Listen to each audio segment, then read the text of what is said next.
সব guys my চ্যানেলে আসলাম একটা নতুন ভিডিও। দেখো ক্লাস 6-7-এর কোর্সে দেখি একের পার্ট 1-এ ভিডিও একটি আপলোড করা হয়েছে ইতিপূর্বে, তোমরা এটা দেখে নেবে। আর পার্ট 2-এ এটা এখন আলোচনা করা হবে। তো পার্ট 1-এ আলোচনা হয়েছে 1 নম্বর অঙ্ক, 2 নম্বর, 3 নম্বর এবং 4 নম্বর। আজকে আলোচনা হবে 5, 6, 7 এবং 8 এই অঙ্কগুলি। আলোচনার পাশাপাশি তোমাদেরকে খাতা কলমে ক্যালকুলেশন করে দেখিয়ে দেবো। তো চলো করা যাক।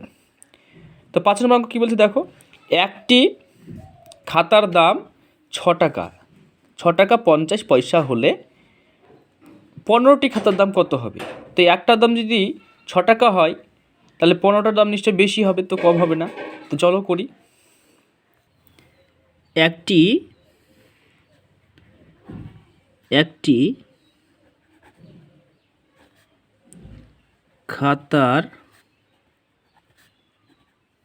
খাতার দাম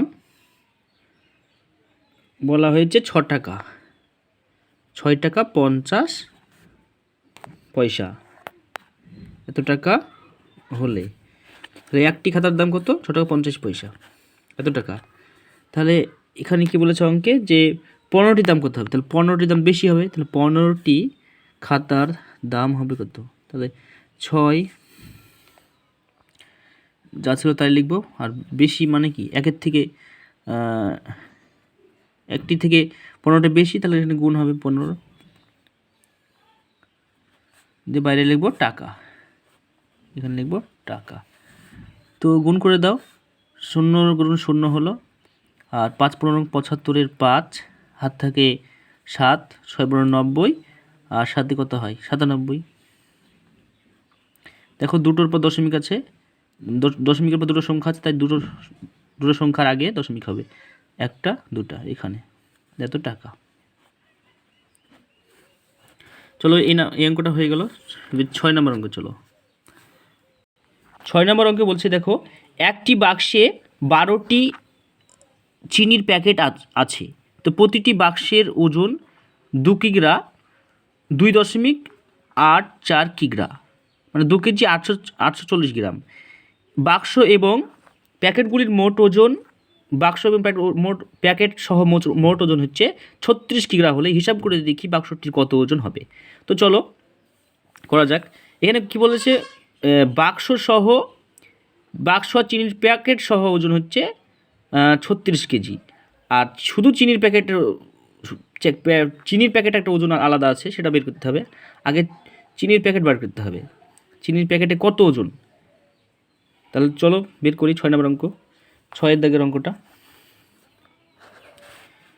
তো এখানে লিখতে হবে যে প্রথমে 12 প্যাকেট চিনির দাম কত। প্রতিটি প্যাকেট মানে কি? এক প্যাকেট, তাহলে এখানে এক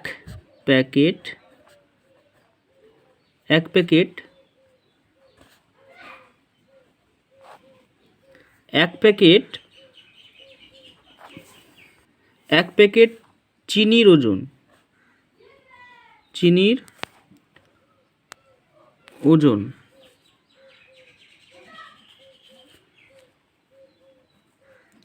ওজন কত বলেছে এখানে? তো 2.84 কিগ্রা।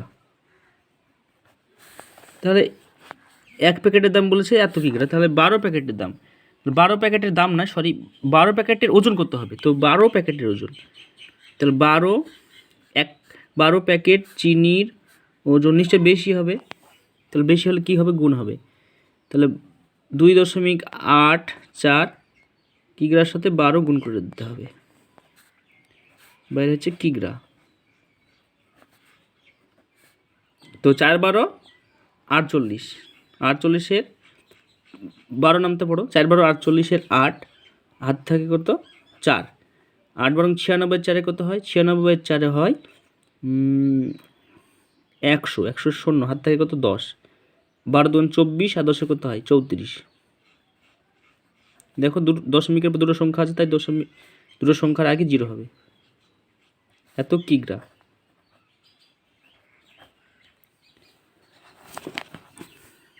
এবার দেখো অঙ্কে বলেছে বাক্স আর চিনির প্যাকেটের ওজন ছিল 300 না, 36 কিগ্রা। আর শুধু চিনির ওজন পেয়েছি কত আমরা এখন, 34.08 কিগ্রা। তাহলে আমরা চিনিটা বাদ দিলে বাক্সের ওজন পেয়ে যাব, যেহেতু অঙ্কে 6 নম্বর অঙ্কে কী চেয়েছে আমাদের, বাক্সের ওজন কত সেটা চেয়েছে। তো চলো বের করি।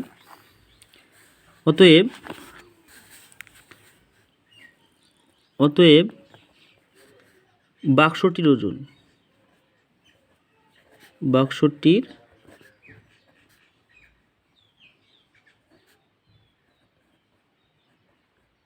ওজন 36 বিয়োগ, আর চিনির ওজনটা এখন বিয়োগ করে দেবো আমরা, 34.08 কিগ্রা। আশা করি বুঝতে পেরেছো। তো বাক্স সহ চিনির ওজন আর এটা শুধু চিনির ওজন, তাহলে বাক্স সহ চিনি থেকে শুধু চিনি বাদ দিলে বাক্স ওজন পেয়ে যাবো আমরা। তো এখানে বিয়োগ করো, বিয়োগটা আমি এই দিকে করে দেখাচ্ছি তোমাদেরকে। তো 36 লিখো, 36 পর কিছু নেই, এখানে 34 লিখো, 34 পর কিন্তু সংখ্যা বলেছে, দুটো 0 আর 8 আছে, তাহলে উপরে সংখ্যা নেই মানে কি উপরে 0 ধরতে পারি আমরা, তাহলে বিয়োগটা সঠিক হবে। 10 থেকে 8 বাদ দিলে 2 হয়, 1 চলে এলো, 10 থেকে 1 দিলে 9 হয়, 1 চলে এলো, 10-এর হাতের 1 চলে এলো, এখানে 5 হলো, 6 থেকে 5 বাদ দিলে 1 হয়, আর এখানে 3 মিলে 0, তারটা হবে না, আর দশমিকের শুধু দশমিক, তাহলে 1 কেজি 920 গ্রাম। তো কত হলো, তো 1 কেজি 1.92 কিগ্রা, বা 1 কেজি 920 কিগ্রাম। তাহলে আমরা বাক্সটির ওজন পেয়ে গেলাম কত, তো 1.92 কিগ্রা। চলো নেক্সট অঙ্ক কী আছে দেখি, 7 নম্বর অঙ্ক। দেখো 7 নম্বর অঙ্কে বলছে যে 1 বস্তা চালের পরিমাণের 0.75 অংশের দাম হচ্ছে 1800 টাকা, তাহলে 0.15 দাম কত হবে? তাহলে নিশ্চয়ই 7.5 থেকে 1.5 কমের দাম কম হবে। চলো এইভাবে করি। 7 নম্বর অঙ্ক,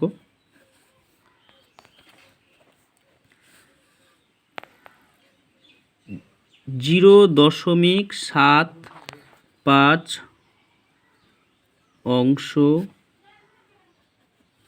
অংশ চালের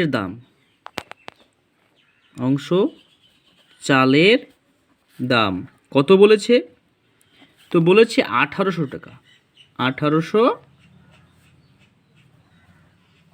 টাকা। তাহলে 1 অংশ চালের দাম নিশ্চয়ই কম হবে, কম হলে কী হবে, উপরে 1800 থাকলো, তাহলে কম হলে চলে যায় কোথায়, ভাগে চলে যায়। তো 0. কম হলে এটার ভাগে চলে যাবে, এটা তাহলে এটা উপরে থাকবে, আর এদিকার সংখ্যাটা ভাগে চলে যাবে, এত টাকা। এবার 0. আরেকটা অংশ বলা আছে, এটার মূল্য বের করবো আমরা এখন।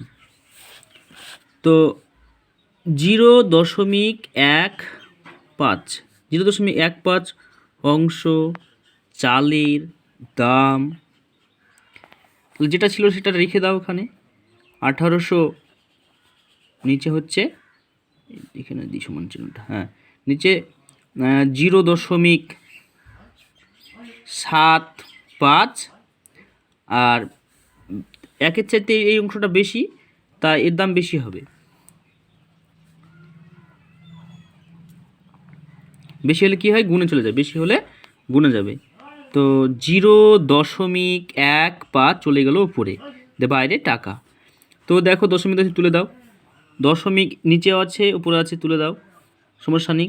তাহলে উঠে গেল, থাকছে কি 15, 15কে 15, 5 15 75, 5 দিয়ে টাকা কাটো, তো কী পাই, 3 5 15, থাকলো কত, 3 থাকলো, 5 দিয়ে টাকা ভাগ করে কী পেলা, 3 পেলা, আর এখানে থাকলো 3 আর 0 30, 5 6 30, আর এই 0টা উপরে উঠে গেলো, কেটে গেল পুরোটা, থাকছে কত আমাদের, 5 5 5 3 360 দিয়ে কাটছে এটাকে, তো থাকছে ওপরে 360, তাহলে এটাই আমাদের মূল্য, এটাই উত্তর বেরিয়ে গেল।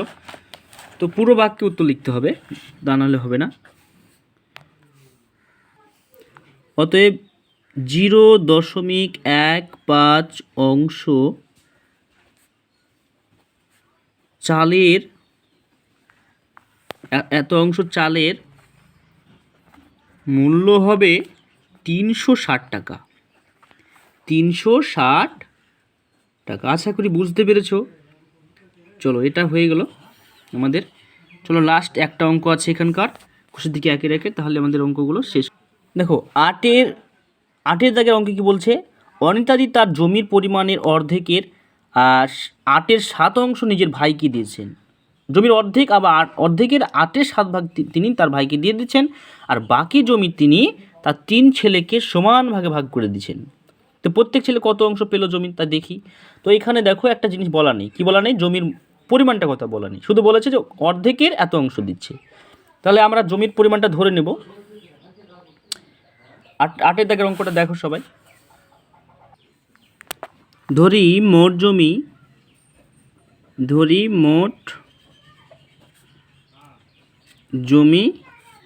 1 অংশ, তিনি তার জমির হাফ অংশ ভাইকে দিলেন। তার জমির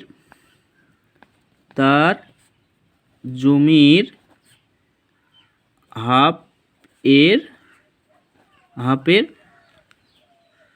7/8 অংশ জমি তার ভাইকে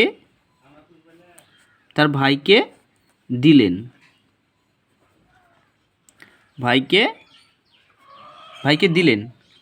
তাহলে কি থাকছে তাহলে জমিটা এখানে এত অংশ মানে কি, তাহলে 1/2 আর 7/8 অংশ, তাহলে এর তুলে গুণ দিলাম, আর 7/8 অংশ মানে এখানে গুণ ফিগার আসবে এটা। তো 7 হলো উপর, আর নিচে হচ্ছে 8 দুগুণে 16। তোমাদেরকে ছবিটা এঁকে দেখাই। মনে করো এটা হচ্ছে তার মোট জমি, তার হাফ অংশ করলো, জমিটার হাফ অংশ করে তিনি এই হাফ অংশ করে 8 ভাগ তার ভাইকে দিচ্ছে, 8 ভাগের মধ্যে 7 ভাগ দিচ্ছে, হাফ অংশ করে সেটা আবার 8 ভাগ করছে, 1 ভাগ 2 3, আর এদিকে 1টা 2টা, আর এদিকে একটু বাড়িয়ে দিতে হবে। তাহলে 1 2 3 4, 1 2 3 4, 1 2 3 4, 8 অংশ। এই 8 অংশ জমি তিনি তার 7 ভাগ, মানে এই 4 ভাগ, 1 2 3 4 5 6 7 8, 16 অংশ হয়ে গেল। তো এটা মনে করো জমিটার অর্ধেকটা, এই দিকটা আমি বাদ দিচ্ছি, এটা বাদ দিচ্ছি। জমির অর্ধেক হচ্ছে এটা হচ্ছে অর্ধেক জমির আল। তিনি এই অর্ধেক জমির মধ্যে তার ভাইকে দিচ্ছে তিনি 1 2 3 4 5 6 7 অংশ, মানে এটা দিচ্ছে, এটা এতটা দিয়ে দিচ্ছে। থাকছে কত, 1 অংশ এখানে, আর নিচে থাকছে 8 অংশ, 1 আর 8 9 অংশ। সেই 9 তাহলে 16 ভাগ জমি টোটাল, 16 ভাগের মধ্যে 9 অংশ জমি থাকছে, সেই জমিটা 3 ছেলেকে দিবে তিনি। তাহলে পড়ে থাকে, অবশিষ্ট থাকে, তো পড়ে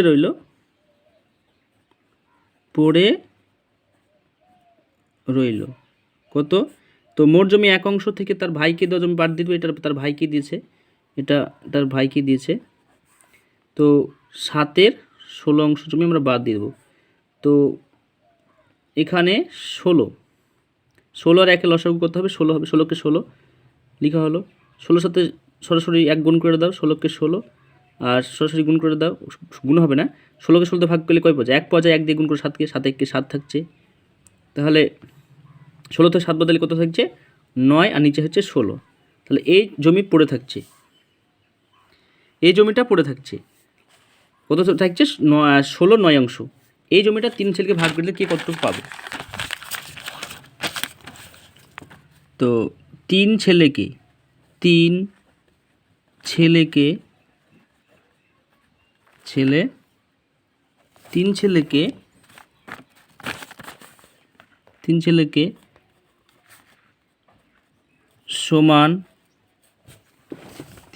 সমান ভাগে ভাগ করে দিলে প্রত্যেকে পাবে। তাহলে জমি হচ্ছে 9-এর 16 অংশ জমি ছিল, সেটাকে তিন ছেলেকে ভাগ করে দেবো 3 দিয়ে। তাহলে 9-এর 16 রাখলা, নিচে 1 আছে, তো ভাগ থেকে গুণে আসলে কী হয়, উল্টে যায়। উপরে গেল 3, নিচে আসছে, উপরে যাচ্ছে 1 আর নিচে আসছে 3, 3 তিরিক্ষে 9, তাহলে 9-এর 16 অংশ, 9-এর 16 অংশ। তা প্রত্যেক ছেলে কত পাবে? 16 ভাগের 3 অংশ করে পাবে, 16 ভাগের 3 অংশ করে জমি পাবে। তাহলে আজকের মতো অঙ্কগুলো শেষ হয়ে হলো আজ একের। আর থাকছে 9-10-এর অঙ্ক সামনের পার্ট 3-তে তোমাদেরকে করে দেখিয়ে দেবো। যদি এতক্ষণ পর্যন্ত অঙ্কগুলো দেখে বুঝতে পারো তো তবে লাইক করো, সাবস্ক্রাইব করে পাশে থাকো। আজকের মতো বিদায় নিচ্ছি তোমাদের কাছ থেকে। Thanks for watching.